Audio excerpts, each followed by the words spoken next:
Graças a Deus, Deus é bom em todo o tempo. Quero já ir direto para a palavra, aquilo que Deus colocou para nós nessa noite, né, de palavra, de meditação. E quero que você abra aí comigo, por favor, a sua Bíblia, lá no livro de Hebreus, capítulo de número 11. O povo de fé veio para o culto nessa noite, os pentecostais estão aí, aleluia, glória a Deus. Hebreus, capítulo de número 11, a partir do verso 1. Hebreus 11 e verso 1. Ora, a fé é a certeza daquilo que esperamos e a prova das coisas que nós não vemos, pois foi por meio dela que os antigos receberam bom testemunho. Pela fé, entendemos que o universo foi formado pela palavra de Deus, de modo que aquilo que se vê não foi feito do que é visível. Pela fé, Abel ofereceu a Deus um sacrifício superior ao de Caim. Pela fé, ele foi reconhecido como justo, quando Deus aprovou as suas ofertas. Embora esteja morto, por meio da fé ainda fala. Pela fé, Enoque foi arrebatado, de modo que não experimentou a morte, e já não foi encontrado porque Deus o havia arrebatado. Pois antes de ser arrebatado, recebeu testemunho de que tinha agradado a Deus. Verso 6. Sem fé é impossível agradar a Deus, pois quem dele se aproxima precisa crer que ele existe e que recompensa aqueles que o buscam. Quantos creem que Deus existe? Aleluia! 7. Pela fé, Noé, quando avisado a respeito das coisas que ainda não se viam, movido por santo temor, construiu uma arca para salvar a sua família. Por meio da fé, ele condenou o mundo e tornou-se herdeiro da justiça que é segundo a fé. Pela fé, Abraão, quando chamado, obedeceu e dirigiu-se a um lugar que mais tarde receberia como herança, embora não soubesse para onde estava indo. Pela fé, peregrinou na terra prometida, como se estivesse em terra estranha. Viveu em tendas, bem como Isaque e Jacó, co-herdeiros da mesma promessa, pois ele esperava a cidade que tem alicerces, cujo arquiteto e edificador é Deus. Pela fé, Abraão e também a própria Sara, apesar de estéril e avançada em idade, recebeu poder para gerar um filho, porque considerou fiel aquele que lhe havia feito a promessa. Assim, daquele homem já sem vitalidade, originaram-se descendentes tão numerosos como as estrelas do céu, e tão incontáveis como a areia da praia do mar. Todos esses viveram pela fé e morreram sem receber o que tinha sido prometido. Viram-no de longe, e de longe o saudaram, reconhecendo que eram estrangeiros e peregrinos na terra. Os que assim falam mostram que estão buscando uma pátria. Se estivessem pensando naquela de onde saíram, teriam oportunidade de voltar. Em vez disso, esperavam eles uma pátria melhor, isto é, a pátria celestial. Por essa razão, Deus não se envergonha de ser chamado o Deus deles e lhes preparou uma cidade.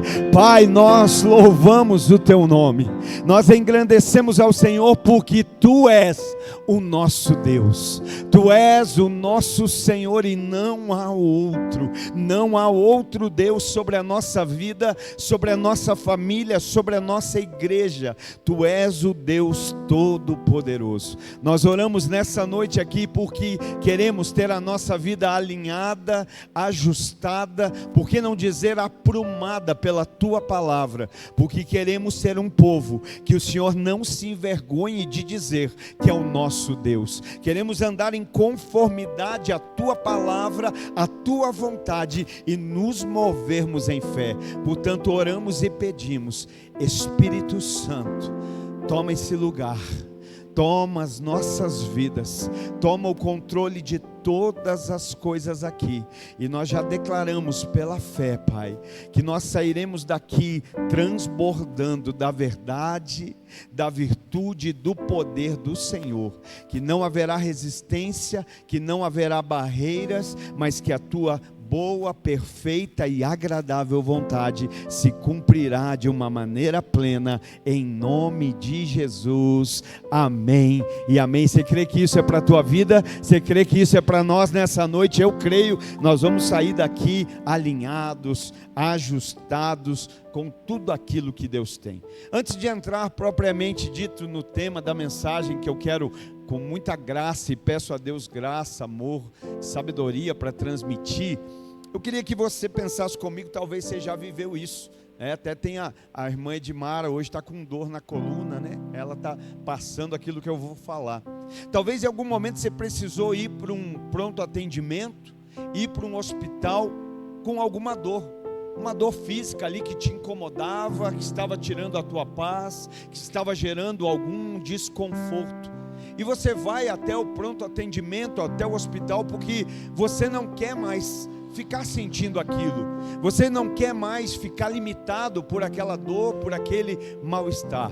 E aí quando você chega lá no hospital, quando você chega na consulta, quando você chega no pronto atendimento, é bem provável que uma das primeiras coisas que o médico, o enfermeiro ou especialista que vai te atender, uma das primeiras coisas que ele vai fazer é tocar aonde está doendo. Não é assim? Eles falam assim: é aqui que dói? E aí eles apertam. E na hora desse aperto, o que é que você faz? Você fala: ai, é aqui, doeu. Porque quando ele doeu, quando ele apertou, doeu. Mas ele aperta, ao apertar, né, ele está ali diagnosticando o lugar, mas ele não foi o causador da dor. Amém? Ele só está identificando aonde essa dor está. E a minha pergunta é: quando você sente essa dor, você vai embora do pronto atendimento? Você sai da fila de espera? Você desiste da consulta? Sabe por que eu estou falando isso? Porque talvez em primeiro momento aquilo que eu quero compartilhar nessa noite vai trazer um desconforto. Talvez quando você ouvir a palavra que eu quero ministrar vai doer, mas eu vou dizer, não fica desconfortável, permanece, porque é para cura.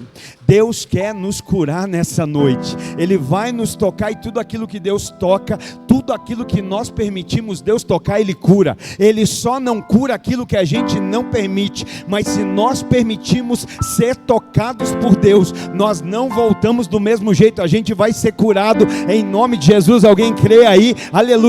Então não para na triagem, tá? Não desista. Se ficar desconfortável, o Espírito Santo vai dar graça, você vai permanecer e nós vamos sair daqui melhor em nome de Jesus, eu creio. O tema da minha mensagem hoje é esse: o trono do eu ou o altar de Deus.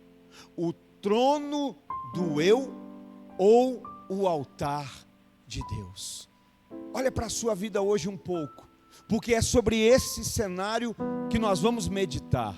À luz da palavra de Deus, nós vamos olhar para a nossa vida e tentar compreender se hoje a nossa vida ela é um trono do eu ou verdadeiramente ela é um altar de Deus. Nós temos vivido nesses dias coisas extraordinárias da parte de Deus. Deus tem surpreendido, Deus tem ido além, Deus tem feito coisas que a gente nem sequer sonhava. Mas eu sei e creio que existem coisas ainda maiores. Eu não tenho dúvida disso, de que existem coisas maiores da parte de Deus para nós vivermos como igreja, para você viver como família, para você viver como um cristão ainda nesse tempo. Mas existe algo que tem impedido muitos de viver a abundância que Deus tem em sua vida. Abundância no casamento, abundância na vida familiar, abundância no ministério, abundância na vida profissional. Para um pouco e comece a olhar para a sua vida. Será que você está vivendo uma vida de abundância no casamento? Será que quando você olha para a sua vida familiar, para o contexto familiar, existe a abundância de Deus ali? Quando você olha para a sua carreira, para a sua profissão, existe sinais de abundância nela? Quando você olha para o seu chamado, para o seu ministério, será que você está exercendo? Será que você está fluindo? Será que você está vivendo essa abundância de Deus nele? Então existe algo que tem impedido as pessoas de viver isso, e esse algo se chama orgulho.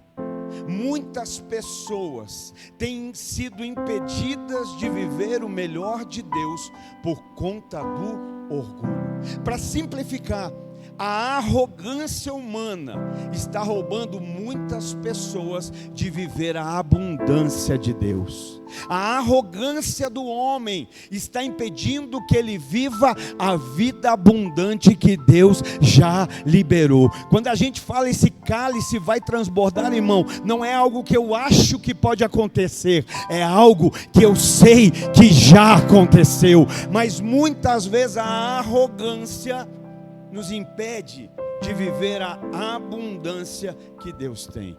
Mas hoje é noite em que barreiras, impedimentos. Hoje é noite em que o orgulho, e daí me ajuda, dá amém aí, irmão, que o orgulho, a arrogância, ela vai ser destruída, ela vai ser demolida, melhor dizendo, ela vai implodir, em nome de Jesus. Eu já estou vendo orgulho caindo, a arrogância desmoronando, em nome de Jesus. Sabe, isso é muito importante, porque quando o eu diminui, Deus aparece. Quando você já viu o que é que tem no meio da palavra Deus? O que é que tem no meio da palavra Deus? Eu. Quando o eu cresce, Deus some. Mas quando o eu diminui, Deus vai se manifestar, Deus vai aparecer. É tempo do eu sumir, é tempo do eu desaparecer, A gente gosta de falar de João, João Batista está dizendo lá, que ele cresça e eu diminuo. Vamos fazer, irmão. Vocês gostam de ato profético? Então levanta a sua mão direita aí bem alto e diz aí: Senhor, que eu diminua e o Senhor cresça, que eu diminua e o Senhor apareça, que eu diminua e que o Senhor se manifeste na minha vida, em nome de Jesus. Você pode oferecer um aplauso a esse Deus maravilhoso, santo, poderoso. Que eu diminua e Ele cresça. Então eu quero falar um pouquinho sobre isso. Isso é muito importante, irmão, porque quando a gente fala de orgulho, muitas pessoas dizem assim: não, mas eu sou tão bom, eu sou tão humilde, eu nem irmão, se você já está sentindo, não, essa palavra não é para mim, ela já te pegou, eu sou tão humilde, eu trato todo mundo tão bem, eu sou generoso. Irmão, isso se chama educação. E educação não tem a ver com ser humilde. Educação, eu acho que nós temos que ter. Cumprimentar, bom dia, boa noite, como vai, obrigado, por favor. Isso não é sinal de humildade. Então o que a gente vai fazer, nós estamos aqui na triagem, o que nós vamos fazer? Nós vamos fazer o diagnóstico. Porque o orgulho é mais ou menos como o mau hálito. Quem tem, não sabe que tem.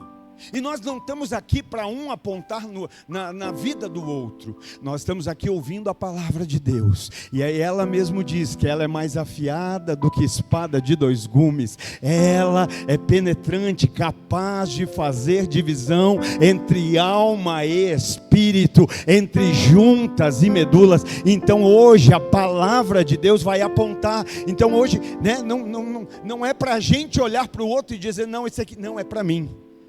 É para nós, é para cada um de nós. Glória a Deus pela sua vida que hoje está aqui. Então, o primeiro ponto, esse é o primeiro, né, para a gente startar, é acerca do diagnóstico. E o que é que significa diagnóstico? Diagnóstico significa discernir ou conhecer.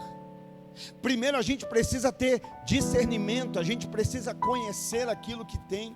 Então trata-se do que? De um propósito de a gente identificar a natureza de uma situação ou de um problema. Talvez tem muita gente aqui carregando problema há anos, e culpando os outros. Talvez você está aqui vivendo limitações na sua vida e culpando um sistema, culpando a denominação, culpando um governo, culpando as pessoas. E talvez hoje você vai descobrir que grande parte dessa responsabilidade é sua. Então o diagnóstico significa a gente identificar a raiz, a natureza do problema. Sem diagnóstico, não há um entendimento da necessidade de cura. Por isso a minha oração no nome de Jesus é que agora você se desarme. Que você seja um Jonatas que está tirando a espada e dizendo, eu tenho aliança, eu quero caminhar com você, eu quero andar junto. Que você se desarme, que você receba com o teu coração aberto, que você esteja aquela boa terra preparada para receber a boa semente. Amém? Glória a Deus. Dá um glória a Deus assim, ó, faz assim, ó. Sabia que o corpo fala? Quando a gente está assim, a gente está dizendo, eu estou fechado, eu não estou aberto para nada. Então abre a mão. Fala tudo o que o Senhor quiser falar. Trata comigo nessa noite em nome de Jesus. E Deus vai falar, né? Então vamos meditar acerca daquilo que Deus tem, acerca desse quesito tão sério. Porque orgulho, irmão, não é deslize. Orgulho não é acidental. O orgulho, ele é deliberado e processual. Ele vai crescendo. Não é como você cometer um pecado acidental. Às vezes ali no impulso você trata alguém mal, você fala, meu Deus, não deveria ter falado assim, falei com falta de amor, preciso corrigir, preciso mudar. O orgulho não, ele é deliberado. Você sabe da atitude que você está tendo, você sabe da posição, e pior, você vai avançando, né? Você vai caminhando, adentrando a esse caminho tão perigoso chamado orgulho. Então o orgulho, na verdade, ele é um sistema de resistência ao agir de Deus. A gente não entende assim em primeiro estágio, mas a gente vai entender que por detrás disso existe uma resistência ao agir de Deus. O que é que nós estamos liberando hoje aqui? A palavra de Deus. O que é que quem está falando? O Luiz? O pastor? Não, quem está falando é Deus. Quando a gente resiste, não estamos resistindo a um homem, se é a palavra de Deus que está falando. Então nós precisamos entender que o quão sério é o orgulho. Sabe, o orgulho, só para você entender, o orgulho é o pecado de Lúcifer, o pecado de Satanás. O orgulho, que a tentativa de ser autossuficiente, de estar acima de Deus. Então você entende, olha o que o orgulho faz. O orgulho faz com que um anjo do céu vire um capeta do inferno. O orgulho tira alguém da presença de Deus. O orgulho tira alguém, né, desse ambiente tão maravilhoso da presença de Deus. Mas glória a Deus, porque se existe o orgulho, o Espírito Santo tem o antídoto. Se existe a doença, se existe o mal, a palavra de Deus tem direção, tem cura, e o Espírito Santo vai ministrar e vai curar, vai mudar. Eu creio. Quem tem fé aqui nessa noite? Porque nós lemos a galeria da fé, aleluia, e a minha Bíblia diz que a fé é aquilo que nós não vemos, mas nós cremos. A Bíblia também está dizendo que sem fé é impossível agradar a Deus. É necessário que aqueles que a Ele se achegam, você veio aqui nessa noite por causa de Deus, então você se achegou a Ele. É necessário que aqueles que a Ele se achegam reconheçam que Ele existe e que Ele recompensa aqueles que o buscam. Então nós vamos entender que a fé, querido, fé, muitas vezes hoje nós caminhamos no cristianismo e nós acreditamos que fé é para eu ter um emprego melhor, fé é para eu trocar de carro, fé é para eu abrir uma empresa, fé é para eu ganhar mais dinheiro. Não, fé é para que nós façamos da nossa vida um altar para Deus e destituirmos um trono do eu. A fé também nos leva a ter uma vida de acordo com a vontade de Deus. Então eu quero nessa noite, de uma maneira breve, mas meditar, pensarmos acerca de alguns sintomas do orgulho. Lembra? Estamos no diagnóstico. Precisamos compreender, precisamos identificar. A partir do diagnóstico vem então o entendimento de cura. A partir do momento que o sujeito é tocado e alguém diz, olha, vai ter que fazer um tratamento, vai ter que fazer aí uma intervenção com medicamentos, a pessoa vai querer, porque ela quer ser curada. Não existe quem esteja enfermo e saiba que esteja enfermo, que não queira ser curado. Talvez nessa noite vai fazer muito sentido a estagnação, vai fazer muito sentido às vezes até o retrocesso, vai fazer muito sentido até às vezes a frieza. Nós vamos entender um estágio, mas o mesmo Deus que revela o estágio, Ele cura, Ele restaura, Ele renova, Ele aviva através da palavra. Então eu quero meditar acerca de alguns sintomas e com muita graça receba no teu coração. O primeiro sintoma com relação ao orgulho, querido, é esse, é a mentira.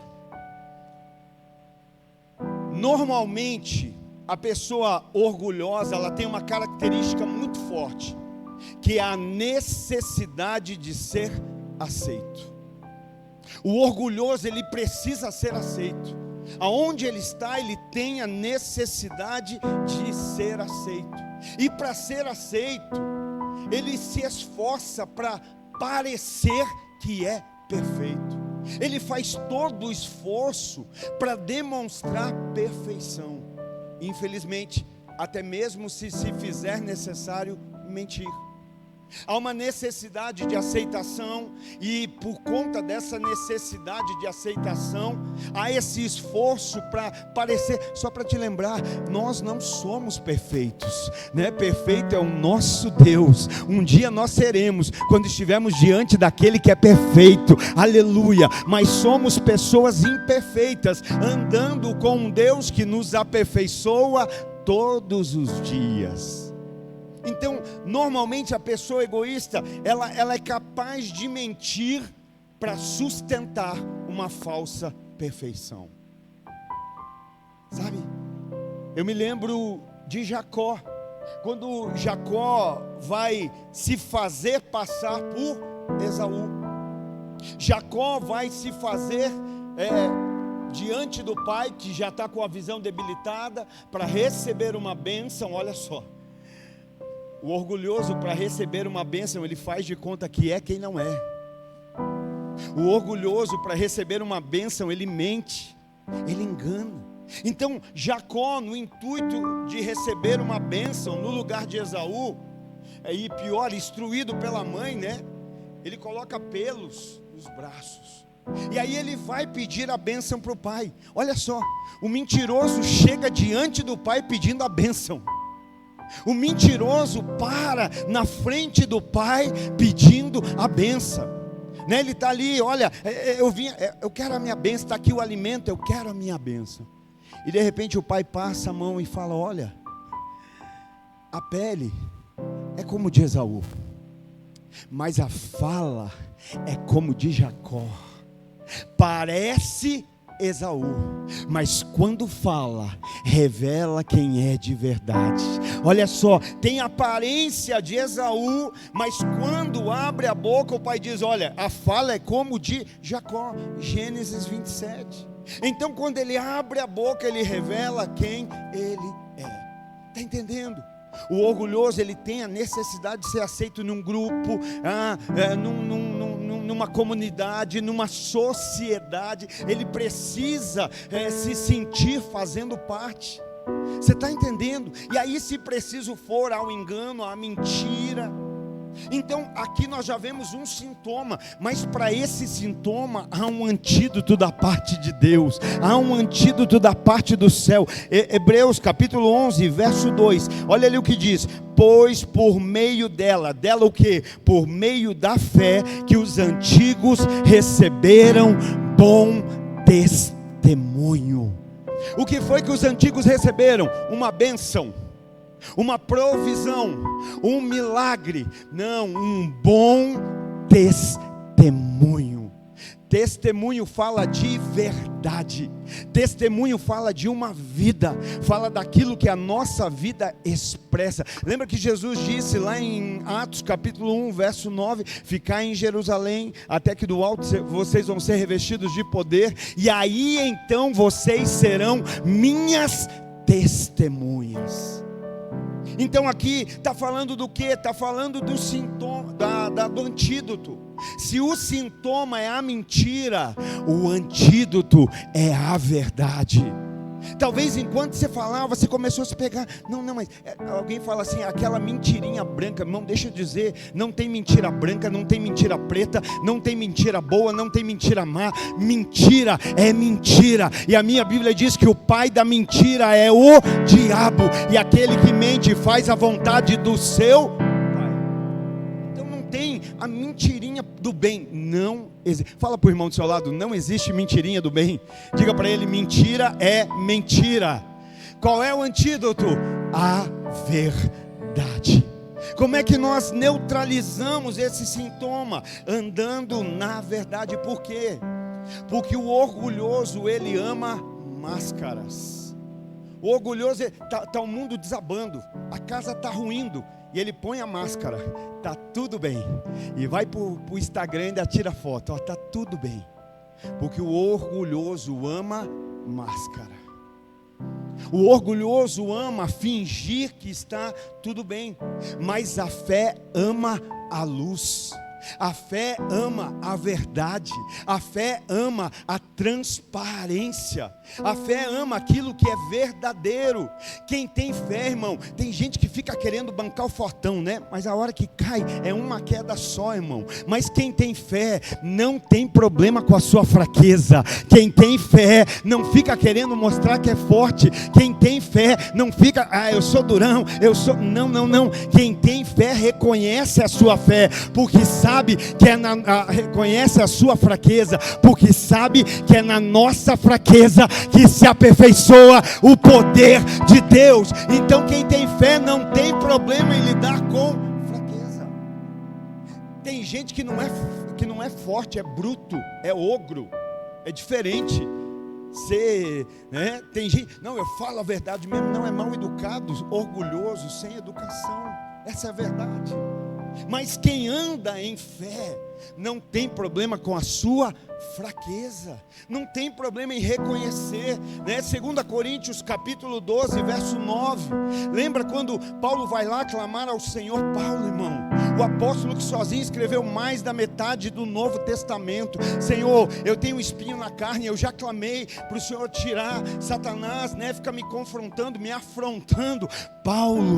Paulo, a minha graça te basta, porque o meu poder se aperfeiçoa na tua fraqueza. É na fraqueza que o poder de Deus se aperfeiçoa. Por quê? Porque na fraqueza tem verdade. Na fraqueza nós somos quem somos de verdade. Senhor, me aperfeiçoa. E Ele está dizendo: quando você parar de fingir quem você é, quem você parar de fingir, eu posso te aperfeiçoar. Eu posso te fortalecer como homem, como mulher, como marido, como esposa, como pai, como mãe, como filho. Mas muitas vezes, por conta da fraqueza, a gente está querendo parecer forte. A minha Bíblia não diz que é na força que Ele aperfeiçoa. Ela está dizendo que é na nossa fraqueza que o poder de Deus é aperfeiçoado. Você pode dizer amém? Dá glória a Deus. Então Deus, Ele não interage com os personagens que a gente cria, irmão. Não. Por que o Senhor não está abençoando? Porque Ele não abençoa o personagem que a gente faz. Ele trata com quem a gente é de verdade. Ele não, eu vou abençoar porque você está fazendo um personagem de uma mãe tão boa. Eu vou abençoar porque você está fazendo um personagem de uma cristã tão boa. Ele não interage com personagem. Ele trata com filhos. Ele trata com homens e mulheres de verdade que reconhecem a sua fraqueza. Então o antídoto para a mentira é o quê? A verdade. Segundo sintoma, que é importante, insatisfação. Normalmente, está fazendo um checklist aí, irmão, nem que seja mental. Mentira, insatisfação. Olha, isso aqui é sério, porque é alguém que está sempre insatisfeito, está sempre reclamando de tudo, nunca nada está contente, nunca nada está bom, nunca nada é suficiente. Porque a pessoa que sempre está reclamando de tudo, irmão, a pessoa que nunca nada está bom, ela está dizendo assim: olha, se fosse eu seria melhor, se eu estivesse fazendo eu faria melhor, se fosse comigo eu faria mais. Você está entendendo o orgulho por detrás? Talvez tem gente hoje aqui sentado olhando, dizendo: se eu estivesse lá pregando eu pregava mais. Por que será que Deus não te colocou aqui? Se Ele te quisesse, você estaria, porque não existe homem na terra que possa impedir quando Deus age. Não há homem na terra que possa impedir quando Deus opera. Então o insatisfeito, ele está sempre dizendo assim: olha, isso aqui não está bom, está sempre reclamando de tudo, há sempre uma insatisfação. E sabe qual é o problema da insatisfação? Que logo ela vira murmuração. É o reclamar, é o murmurar. Olha, isso não está bom, isso não está legal, isso não deveria ser assim. Está sempre reclamando. A murmuração é o orgulho que as pessoas estão expressando. Elas estão dizendo: olha, não está bom o suficiente, isso não foi bom. Que ela está dizendo que as coisas não deveriam ser do jeito que são, não deveriam estar como estão, mas o que ela não percebe é que alguém, quando murmura, não está reclamando de pessoas, está reclamando em primeiro lugar de Deus. Você está dizendo assim: Senhor, você não viu que isso aconteceu? Aonde o Senhor estava que o Senhor permitiu que isso acontecesse? Será que o Senhor cochilou aí que isso aconteceu? A murmuração, em primeiro lugar, é reclamar de Deus.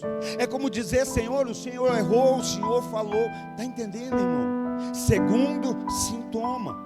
Mas para esse sintoma da insatisfação também tem antídoto. Glória a Deus por isso, aleluia. Qual é o antídoto? Se o sintoma, se a parte nociva, se aquilo que é manifesto pelo orgulho é a insatisfação, quando nós entendemos a ação de Deus, o que eu coloco no lugar da insatisfação, porque o que é insatisfação? É alguém dizendo assim: eu não tenho o que eu mereço ter, eu não recebi o que eu merecia receber, eu não ganhei o que eu merecia ganhar. O que é que nós precisamos ter? Gratidão, ser grato. Eu sou grato. Alguém insatisfeito está dizendo: eu não tenho o que eu deveria ter.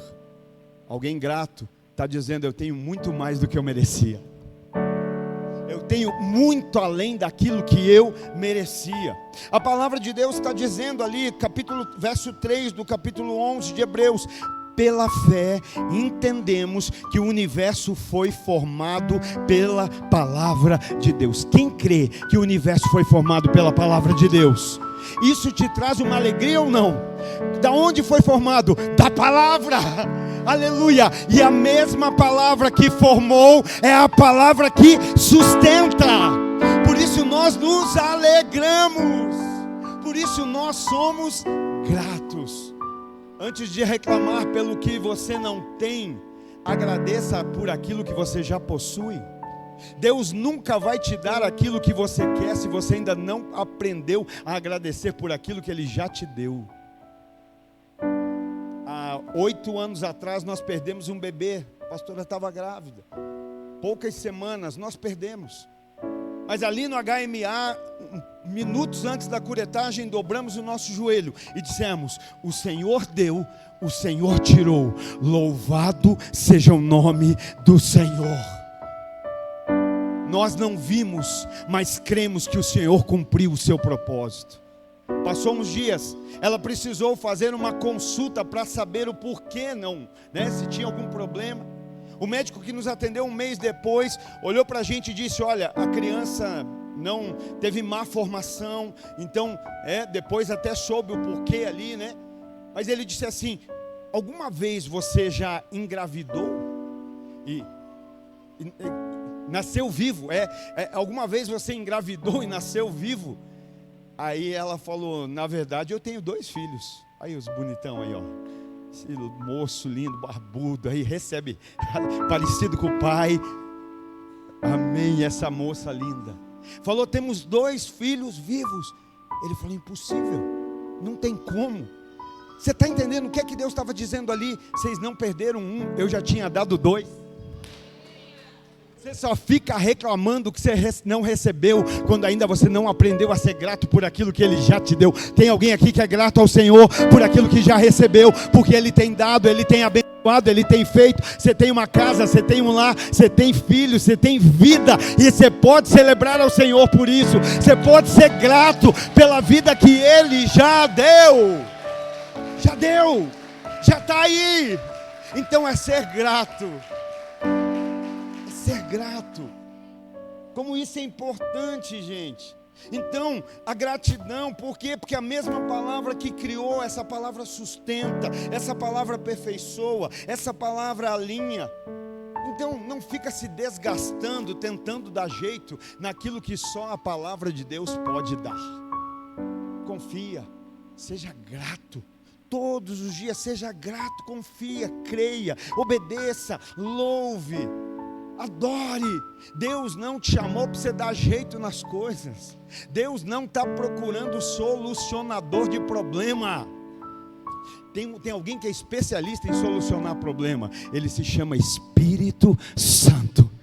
Como é que você sabe que ele é especialista? Porque ele solucionou esse problema, solucionou alguns aqui. Aleluia. Então para de querer perder tempo solucionando o problema. Passa o teu tempo investindo, louvando e adorando. Porque enquanto você louva e adora, o Espírito opera e o problema resolve. A luta passa, você passa por ela, né? Então adora, louva.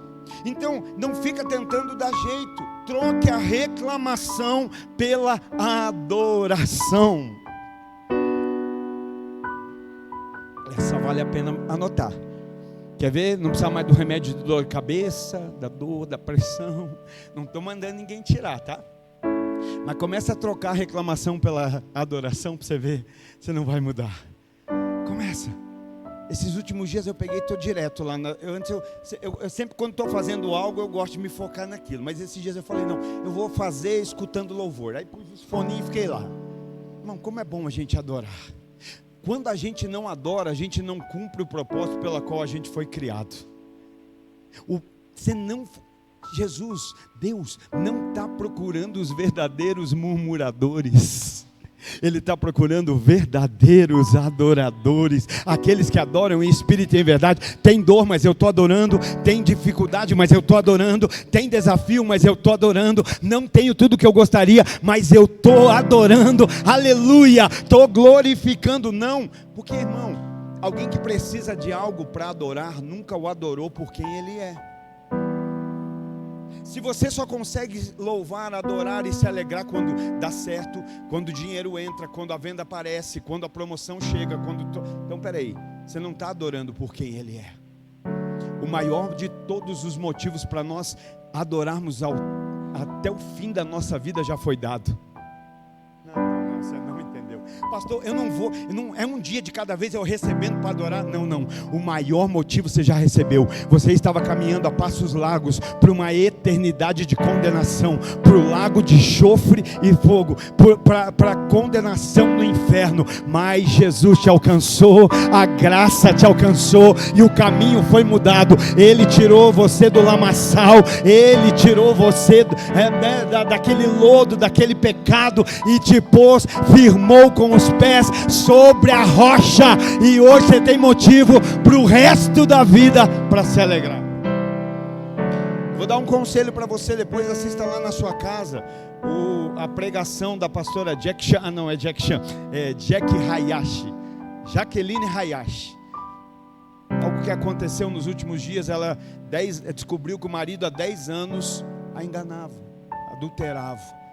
Essa mulher, depois do adultério, ela vem para pregar. Pensa no tema da mensagem da mulher: a alegria vem pela manhã.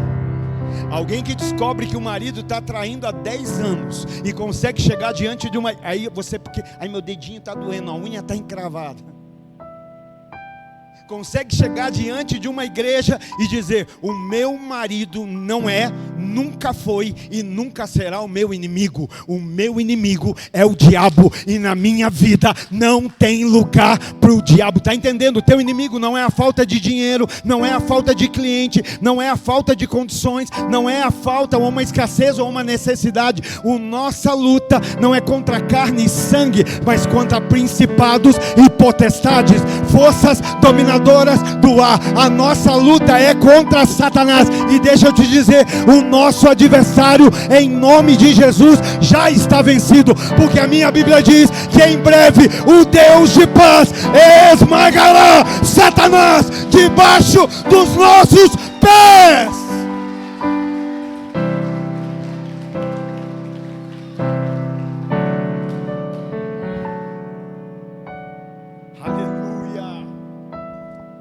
Seu inimigo não é o seu marido, não é a sua esposa, não é o seu patrão,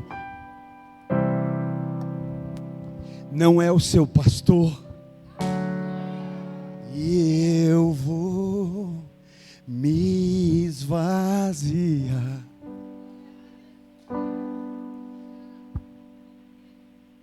Está entendendo com quem é a nossa luta?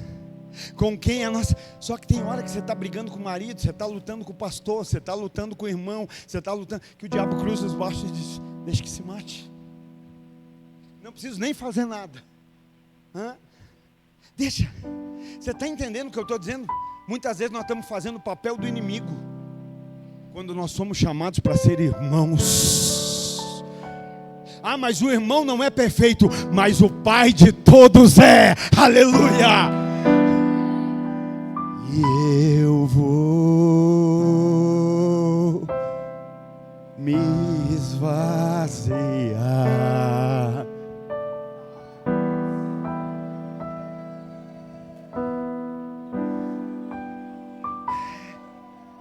Obrigado, Mateus.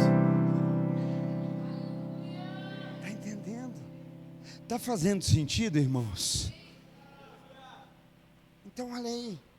Então troca. Por quê? Porque a fé vê a mão de Deus, aonde o orgulho só vê problema.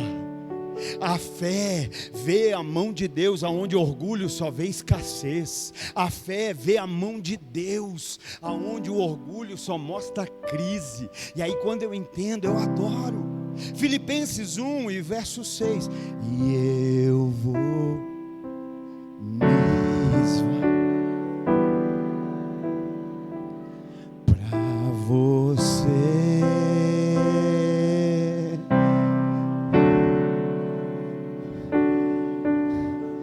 Pastor, não faz sentido se esvaziar.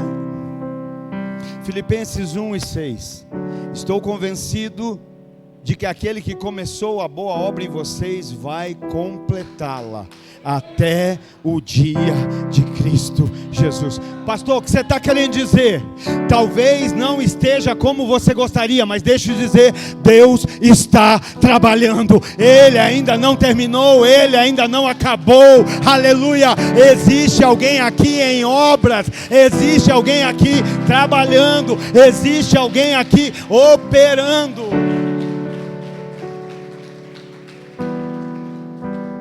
Dois missionários, depois de passar muitos anos em missões, velhos, já idosos, voltam para a terra natal. E quando estão voltando, o marido fala para a esposa: vamos ver a festa que a igreja preparou para nos receber quando nós voltamos para casa. E o navio vinha se aproximando do cais, e de longe olhavam, não havia bexigas, não havia bandeiras, não havia banda tocando.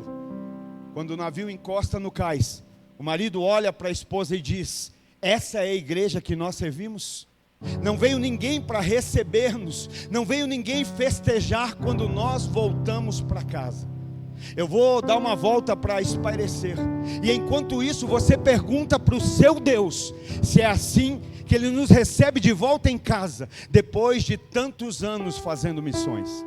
O marido sai, depois de algumas horas ele volta para casa, e um pouco mais calmo pergunta para a mulher: e aí, falou com o seu Deus? E ela disse: falei. E ele disse: o que foi que ele disse? Ele falou que nós ainda não chegamos em casa.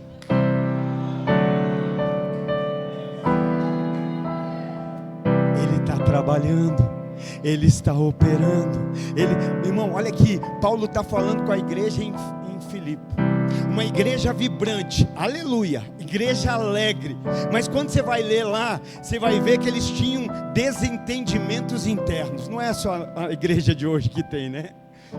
Ele tinha uma tal de Evódia e Sintique, se pegando. Tinha desentendimento interno, tinha ameaça de falsos mestres judaizantes. Essa igreja em Filipe está correndo o risco de orgulho. Por quê? Por causa da cidadania romana. Mas o que é que Paulo está dizendo? Aquele que começou a boa obra em vós é fiel para aperfeiçoar. Ele está trabalhando, Ele está aperfeiçoando. Terceiro sintoma, vamos acelerar que a hora passa. Terceiro sintoma, e esse é tranquilo, faz muito parte, é muito característico de alguém orgulhoso: a inveja. Aqui nós lemos em Hebreus falando de Caim e Abel. Caim foi aquele que matou o irmão, por quê? Porque não suportou ver o irmão sendo aceito por Deus. Caim não suportou Abel sendo aprovado por Deus. Porque o orgulhoso, ele se incomoda em ver o irmão crescendo. O orgulhoso se incomoda em ver algum companheiro crescendo, sendo abençoado, fluindo, né? Então Caim não suportou. O invejoso é assim, ele se incomoda com alguém que cresce. O irmão está crescendo, ele está se incomodando. Ele não se alegra. Irmão, deixa eu te dizer, gente para chorar na tua tristeza não falta, mas os verdadeiros amigos são aqueles que se alegram com a tua alegria.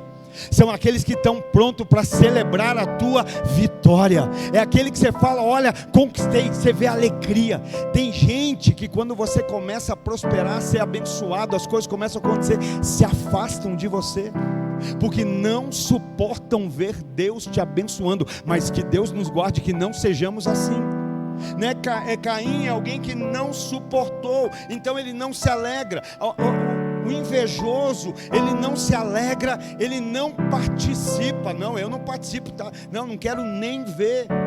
Pior, né? Se preciso for, ele mata. E é nessa hora que você está me olhando dizendo: mas eu não mato. Não mata, mas cancela, se desescreve, se afasta, se isola. Não é a mesma coisa que matar? Jesus vai dizer: olha, agora na graça, se você no teu coração odiar, você já se tornou assassino. Meu Deus, irmão, estava escrito: não matarás. Mas hoje, se no teu coração, às vezes você ouve uma palavra e já fica com ódio. E o que é que Jesus está dizendo? Que esse é assassino. Então às vezes a gente não mata, mas a gente se desescreve, a gente cancela. Hoje é o cancelamento. Falou que eu não gosto, eu cancelo, não vou mais, me afasto, me isolo. Está entendendo? Então o invejoso é assim. Mas existe um antídoto. Qual é o antídoto da inveja? O antídoto da inveja é a entrega. Eu poderia usar a palavra sacrifício, mas vou ser sincero com você, eu tenho problema com usar essa palavra sacrifício. Como assim, pastor? Porque nada faz sentido para mim como sacrifício a partir do momento que eu entendi o sacrifício que ele fez. Nada mais. Não, orar é um sacrifício, vir no culto na quarta é um sacrifício, erguer a mão é sacrifício, ler a Bíblia, nada é mais sacrifício depois que eu entendo o sacrifício de amor que Ele fez por nós. Então não é sacrifício. Qual é o antídoto para a inveja? A entrega. Tem uma igreja que eu gosto muito, no começo do ano eles têm lá o culto de semana de primícia. Aí o povo começa a tirar o que tem e dá para o outro. Tira o tênis e dá para o outro, pega o carro e dá para o outro. O invejoso quer mais, mas aquele que anda em fé é doador, quer compartilhar. O invejoso, ele tem que ter no mínimo o mesmo, se não melhor. Ele não consegue. O invejoso é tão invejoso que tem invejoso que até a doença dos outros, a dele ele quer ser maior. O outro fala, eu tenho tal dor, ele fala, não, mas a minha dói mais. Não é assim? Olha só quanta coisa para a gente que passa como natural. Então qual é o antídoto? É entrega, é entregar, né? Com fé. Por quê? Porque pela fé Abel ofereceu o seu melhor. Você está entendendo o que eu estou dizendo? Quem tem fé não compete, quem tem fé completa. Ninguém sobe aqui para competir.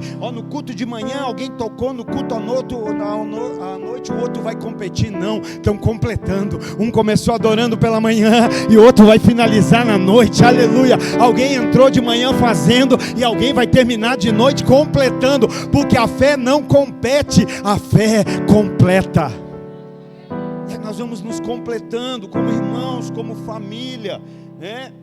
Então, o invejoso, ele tem que ter no mínimo o que o outro tem. Na maioria das vezes, o invejoso está sempre olhando. Alguém já disse, irmão, que se todo mundo fosse cego, a maioria das pessoas seriam ricas. Sabe por quê? Porque elas não gastariam o dinheiro que não tem para comprar o que não precisa, para impressionar quem não conhece. O invejoso, ele se endivida para ter melhor do que o outro. Olha só. E aí vive lá, uma vida limitada, uma vida com tanta coisa que nem precisaria. O invejoso, Caim me ensina isso. Está sempre olhando para o que o irmão do lado está oferecendo. Caim está olhando para Abel, mas Abel está olhando para Deus. Está entendendo? O invejoso olha para o lado, aquele que tem fé olha para o alto. Aleluia. A minha entrega não é para competir com o irmão do lado, a minha entrega é para glorificar o Deus que está no alto. Tem gente que olha para o irmão do lado e fala, olha, eu estou mais crente que esse irmão, né? Mas o nosso nível de santidade não é estabelecido aqui, ó irmão. Olha, eu estou bem porque eu estou dando mais glória a Deus aqui dos que estão ao meu redor. Não, nosso nível de santidade não é estabelecido aqui. Não é quando eu olho para o irmão que está do meu lado, é quando eu olho para o Cristo que está no alto. E aí eu digo, não, precisa subir, o nível precisa subir, a régua precisa subir. Sabe, esse posicionamento de entrega. Irmão, eu escrevi uma frase aqui, que enquanto eu estava ali meditando, estava tomando meu café. O irmão dos ovos não está aqui. Eu gosto toda manhã de tomar meu café preto e eu tomo 2 ovos só esquentadinho assim. Ovo esquentadinho ficou esquisito, né? 2 ovos bravos pareceu, né? 2 ovos assim, você deixa 4 minutinhos e ele fica. E aí eu estou lá comendo meu ovinho, tomando meu café e pensando nessa mensagem. E Deus me deu uma frase. Escuta aí, recebe no teu coração. Ele disse, olha só como isso é forte. Ele me disse, ou deixamos ele tratar o nosso orgulho, ou infelizmente permitiremos que o diabo use o nosso orgulho para nos destruir. Ou nós deixamos Deus tratar o nosso orgulho, ou infelizmente permitiremos que o diabo use para nos destruir. Porque a minha Bíblia diz em Provérbios que o orgulho precede a queda. Ou seja, o orgulho é um anúncio que vai ter queda. Eu não sei porque que a vida espiritual está assim, não sei porque que o casamento está assim, não sei porque que o ministério está assim. Olha para a vida, irmão. Existem placas, existem sinalizações, existem balizas apontando. E o que a Bíblia está dizendo? Se tem orgulho, o próximo passo é queda. Se não tratar o orgulho, que no nome de Jesus nós estejamos dizendo, Senhor, trata, arrocha, aperta, cura, transforma, mas no nome de Jesus não vai ficar nada para o diabo usar, eu creio. Alguém mais crê aí? Aleluia. Provérbios 16 e 18 diz isso. O orgulho vem antes da destruição, mas o espírito altivo antes da queda. Quarto sintoma, vamos lá, rapidão: vitimismo. O orgulho, ele se esconde atrás de desculpas.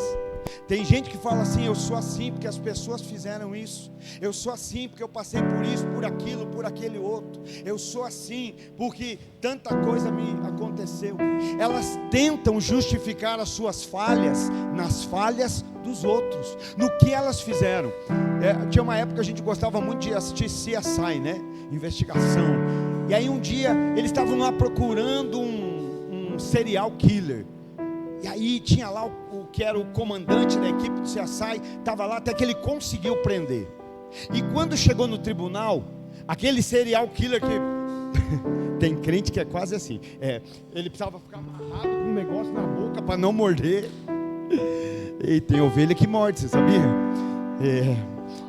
Aí ele está lá no tribunal. Quando foi dado o direito de falar, ele disse assim: eu matei muita gente, eu pratiquei todos esses crimes, eu sou um serial killer, porque no meu passado fizeram isso. E aí ele falou: meu pai me abusou, teve não sei o que lá.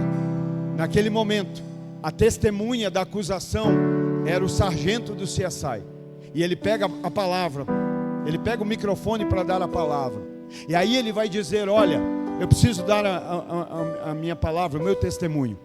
O que você passou, eu também passei. Eu fui abusado, eu fui abandonado, eu fui envergonhado. Mas a partir do que eu passei, eu decidi ajudar outras pessoas. O que você faz a partir do que você passou é uma decisão sua.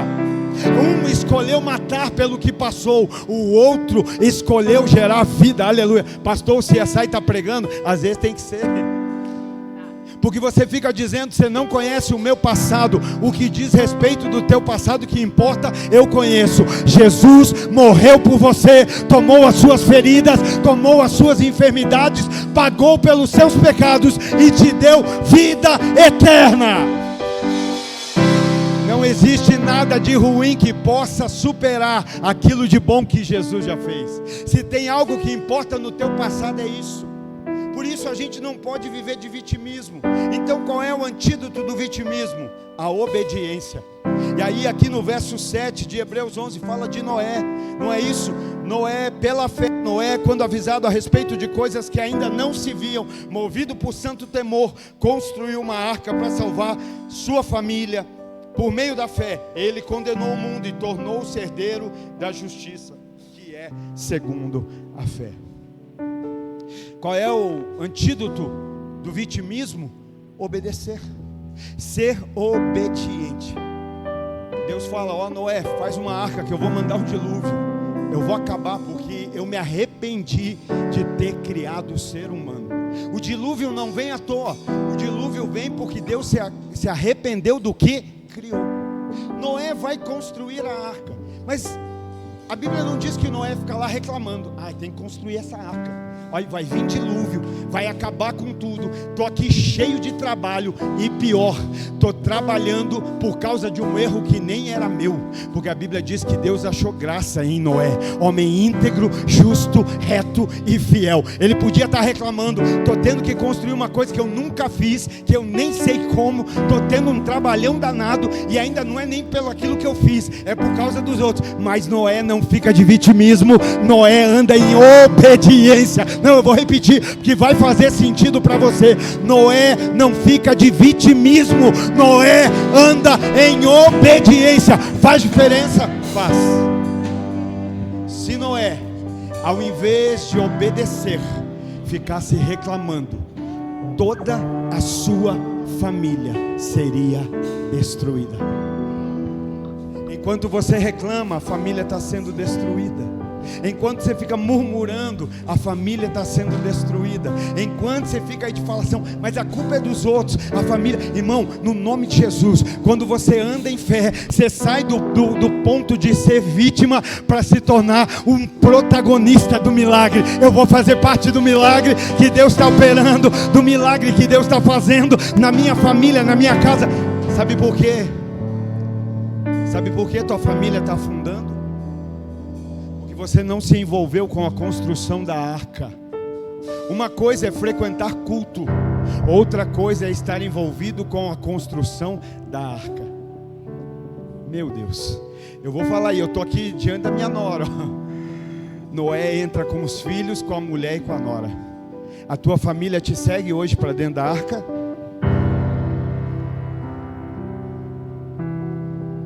Não é mandar, vai para a arca. Não, eu estou envolvido em uma construção.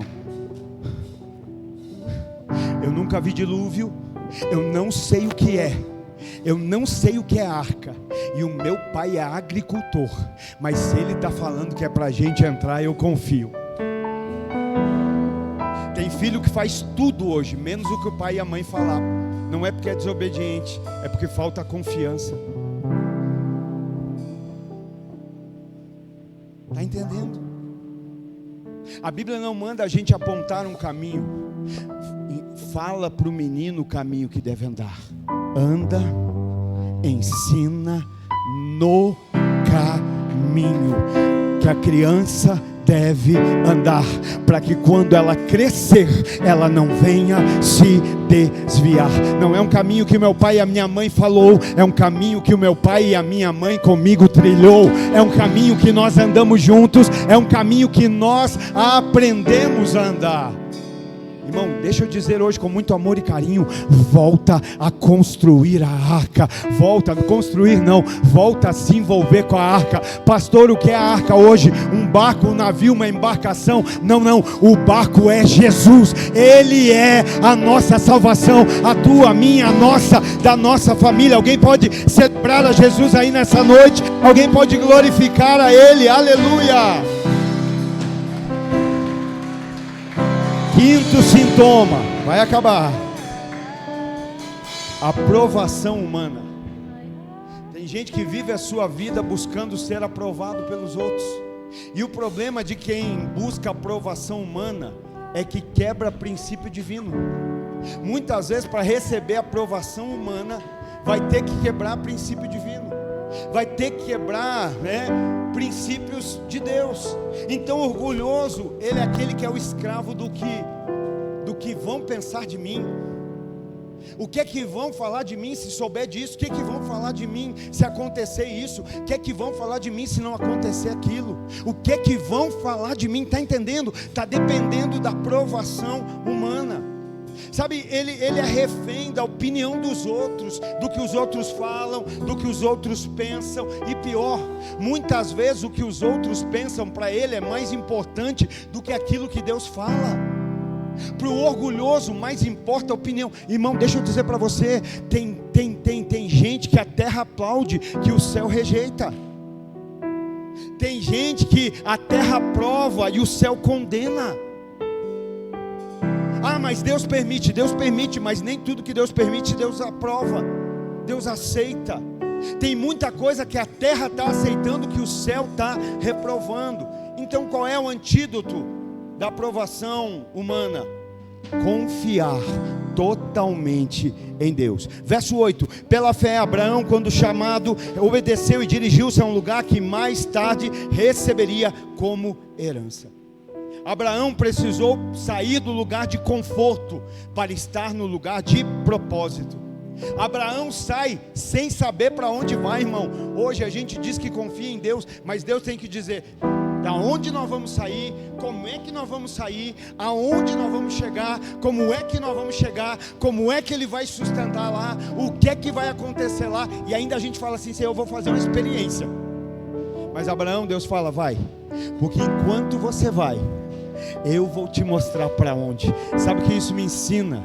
Que quem tem fé não se preocupa para onde vai. Quem tem fé se preocupa com quem está. Não é sobre o lugar, é sobre uma companhia. Tem gente confortável com o lugar sem a companhia de Deus. Vai, Abraão, vai, que eu te mostro. Confiança total. Então, se você quer o aplauso do céu, querido, se prepara para estar pronto para o silêncio da terra, ou melhor, para a vaia da terra. vai ser rejeitado. Hoje a igreja está querendo ser aceita, mas Jesus vai dizer assim: gente, fica feliz quando pelo meu nome você for perseguido. Hoje a gente quer que o mundo aprove, que o mundo bata palma. Não, Jesus está dizendo: vai ter perseguição, mas se for pelo meu nome, se for pela obediência ao Evangelho, glorifica, dá glória a Deus, louva. Hoje a gente está buscando ser aceito. Hoje a gente está buscando, né? Por quê? Porque a gente esqueceu que a gente não foi chamado para ter seguidores, a gente foi chamado para ser seguidor, aleluia. E aí, mais preocupado em ter seguidor, a gente negocia valores, princípios, a gente quer ser aprovado por aquilo que Deus reprova. Então confia em Deus, obedece. Sexto, penúltimo sintoma: arrogância. A arrogância, ela tem uma raiz latina, arrogare, que significa reclamar para si ou exigir. A arrogância, irmão, é a característica daquela pessoa que ela se sente superior às outras. Como é triste dizer para você: cristianismo e arrogância não ocupam o mesmo espaço. Não tem como. A pessoa, ela é arrogante porque ela acha que ela tem mais talento, por causa do seu status, por causa das suas posses, por causa daquilo que ela, da inteligência, né? Então o arrogante, ele apenas não quer ser bom, mas ele quer ser melhor. O arrogante, ele não aceita, né, apenas ser bom. O arrogante quer ser melhor que o próximo. Foi para isso que Jesus nos chamou. Qual é o maior mandamento, Senhor? Amarás, pois, o Senhor teu Deus de todo o teu coração, de toda a tua força, de todo o teu entendimento. E semelhantemente a esse, você não vai ser melhor que o próximo, você vai amar o próximo. O arrogante tem dificuldade de amar quem é superior. O arrogante tem dificuldade de amar quem parece para ele uma afronta, uma ameaça. Então, o arrogante, se ele não for o centro, ele não quer nem estar junto. Se não for do jeito dele, ele nem participa, nem me chama. Se não for do meu jeito, eu não quero nem estar. Mas qual é o antídoto? Verso 24 e 25 de Hebreus 11. Pela fé, Moisés, já adulto, recusou ser chamado filho da filha de Faraó, preferindo, meu Deus, o verso 24 já é maravilhoso, mas o 25 quebra tudo. Preferindo ser maltratado com o povo de Deus. Não, você não entendeu. Moisés abre mão de ser o próximo faraó para ser maltratado com o povo de Deus. Daí eu quero um cargo, eu quero uma posição. Não, eu preciso. Não, eu preciso viver aquilo que Deus tem. Eu confio, eu creio, eu me coloco em obediência. Eu renuncio aquilo que não é plano, que não é vontade, que não é propósito de Deus para a nossa vida. Sabe por quê? Porque o orgulhoso quer subir para ser visto, mas o homem de fé desce para servir. Eu vou repetir: o orgulhoso sobe para ser visto, ele quer subir para ser visto, mas o homem de fé desce para servir. Falando de servir, irmão, mês que vem, em março, nós vamos ter treinamento para novos voluntários, e nós vamos ter treinamento de líderes. Nós vamos levantar líder a partir do mês que vem. Então, se já é membro, já faz parte, já fez start, está caminhando com a gente, março vai ter 2 treinamentos aí para você servir, tá bom? Então o Moisés está renunciando, ele deixa, né, para sofrer com o povo. O antídoto então é a renúncia. Tem alguém aqui que quer ser usado por Deus? Tem um anseio, desejo? Então eu vou te dar um conselho: se esvazie. A gente acha que Deus vai usar porque a gente é cheio. Não, eu tenho talento, eu tenho conhecimento, eu tenho inteligência. Não, Deus não usa os cheios. Deus usa aqueles que se esvaziaram, né? Aqueles que decidiram se esvaziar. Se esvazia, se humilhe. Ah, Deus honra quem é humilhado? Não, Deus honra quem se humilha, quem escolhe ser humilhado, quem se humilha, né? Não é quem as pessoas humilham. Aqui Filipenses 2:5 diz isso. O que é que Cristo fez? Desceu. se esvaziou, tomou forma de homem, vindo ser um servo, e Deus deu a ele o nome que está acima de todo nome, nome um qual um dia toda língua confessará e todo joelho se dobrará. Então desce, meu irmão, quer ser usado, desce, desce, desce, desce para servir, se esvazia. Você já parou para ver por que tem tanta confusão entre os homens? Porque um acha que é melhor que o outro, aí um quer discutir com o outro, não é? Vê no mundo, né? Na igreja não, na igreja a gente é tudo da paz, todo mundo é. Mas no mundo, né? Um dirige melhor que o outro, um joga melhor que o outro, futebol, o outro um conhece, não é assim? Mas a minha Bíblia diz que nós precisamos considerar os outros superior a nós. Faz sentido? Se faz sentido, por que você critica tanto os outros então? Quando você critica, você está dizendo que o outro é inferior. Olha, esse culto faz isso, esse culto faz aquele outro, não concordo com isso, não concordo com aquilo, não concordo com aquele outro. Sabe o que você está dizendo? Eu acho que você está entendendo. O trono do eu ou o altar de Deus. Pastor Márcio Valadão diz algo tão bonito: na Lagoinha, a única briga vai ser para ver quem lava o pé dos outros primeiro. É para ver quem vai lavar. Falou de lava-pé, alguns já tem até comichão, né? Eu quero ministério, tá? Aqui tem o ministério da bacia e da toalha, ministério de Jesus. Lavar pé, lavar pé. E o último, para a gente orar. Tá tudo bem aí, gente? Sãos e salvos? Glória a Deus. Você pode dizer um aleluia aí, você pode dar um glória a Deus. O último, falta de perdão. Hoje a pastora Jaque, enquanto eu assistia, minha filha estava assistindo, eu fui para assistir com ela. Na semana que ela descobriu a traição, ela foi, não sei o que era, vocês assistiram também, se lembrar a palavra, na mulher que foi tocar nos nó dela. Microfisioterapia. E aí a mulher falava, né, que são nós, né, que tem no corpo. Ela falou, então, cada parte do corpo está ligado a uma emoção. E ela foi, na semana, 2, 3 dias depois, né, de descobrir a traição, já havia um comunicado da igreja, né, e ela foi para fazer. Naquele momento a mulher estava fazendo, a mulher tocou aqui no coração. Quando a mulher tocou, ela teve uma dor muito forte. E a mulher falou assim para ela: você teve alguém morreu na sua família nesses dias? Você está de luto? E ela disse: olha, em parte sim, porque o homem que eu acreditava morreu. E a mulher disse: olha, porque essa dor aí está ligado a isso, a luto, a perda de alguém. E aí a mulher continuou fazendo, e a mulher chegou na parte do maxilar, né? Começou a fazer aqui, apertava e apertava. Falou: você não está com dor? E ela falou: não. Aí ela apertava, não está com dor? Não. Apertava. Aí ela falou: daqui a pouco eu vou sentir dor de tanto que você aperta. E ela falou: não, sabe por quê? Porque aqui nessa área está ligada a parte da ira, da raiva. Você não está com raiva? E ela disse: olha, eu podia, até podia, né? Mas eu escolhi não estar. A gente não dá nem para tocar, né? Talvez tenha, por isso tem gente que não sorri, a raiva não deixa. Agora era a hora que você abriu um sorriso, irmão. Me ajuda aí. Deus cura de verdade. Tem gente andando do teu lado. O que é que você está fazendo com quem anda do teu lado? Para onde você está conduzindo? Tem crente, tem não crente que anda do lado de crente dizendo: olha, eu não sigo ele porque eu vou ficar pior do que eu estou. Está entendendo?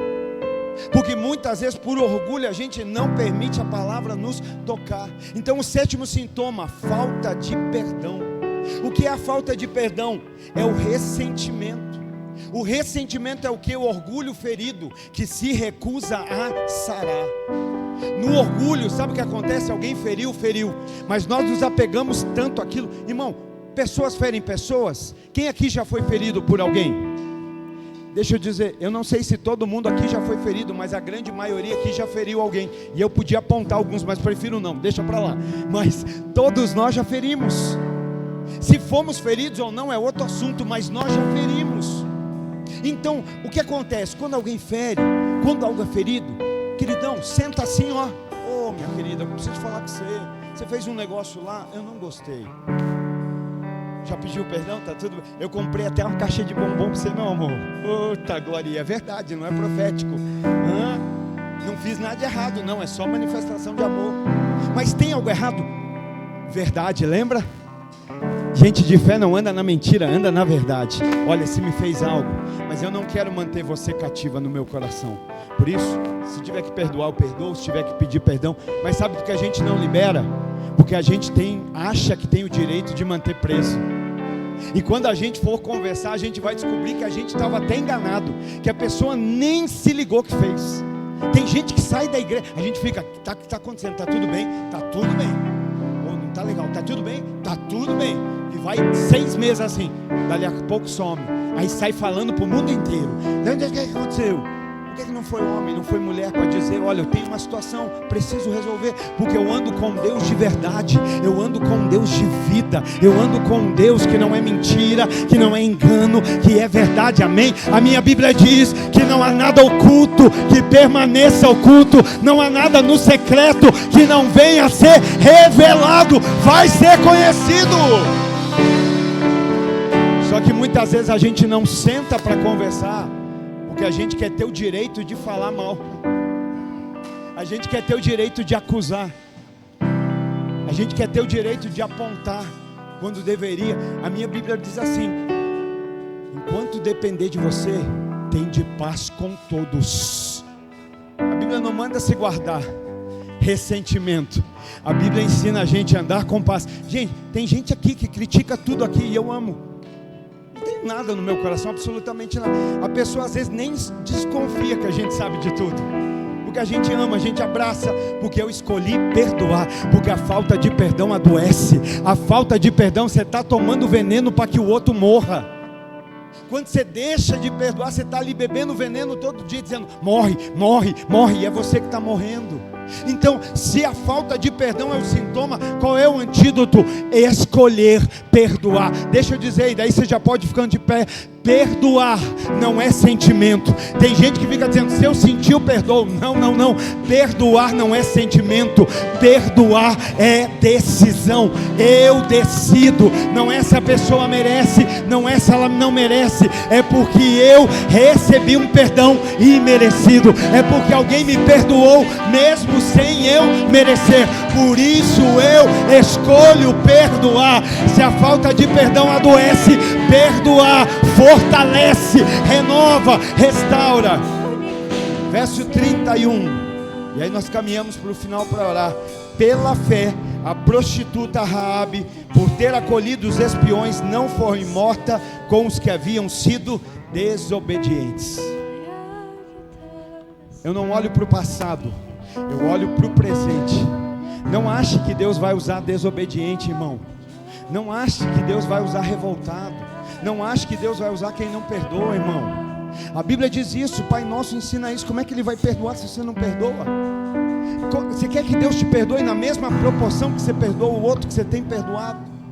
Então escolha perdoar. Irmão, em nome de Jesus eu quero ter fé. Ao sair daqui você vai pegar teu microfone, você vai pegar teu telefone e vai mandar mensagem, vai ligar, vai restaurar, vai reconciliar. E aonde o diabo estava operando, o Espírito Santo vai agir. Vai agir, vai haver cura, vai haver restauração, vai haver reconciliação. Aleluia. Perdão não é sentimento, é decisão. É uma decisão de fé de alguém que diz, Deus é o juiz, eu não sou juiz. Ei, você não é juiz, você não é juíza. Nós somos filhos e filhas de Deus. E para a gente terminar, o verso 6 diz que sem fé é impossível agradar a Deus. Vamos começar praticando perdão hoje, irmão? Só 2 amém, irmão? Vamos começar praticando perdão? Amém? Você me perdoa que eu passei do horário? Não fala, irmão, não julga, não deixa o diabo te usar. Seja movido pelo Espírito Santo. Aleluia, fecha teus olhos. Aonde havia mentira, escolha nessa noite andar na verdade. Aonde havia insatisfação, escolha nessa noite expressar adoração. Aonde havia murmuração, escolha andar em obediência. Aleluia. Aonde havia inveja, escolha hoje entrega. Aonde havia vitimismo, ande na obediência. Antes você buscava a aprovação do homem, mas agora você anda na confiança da vontade de Deus. Aonde havia arrogância, vai haver renúncia. Aonde havia falta de perdão, vai haver a decisão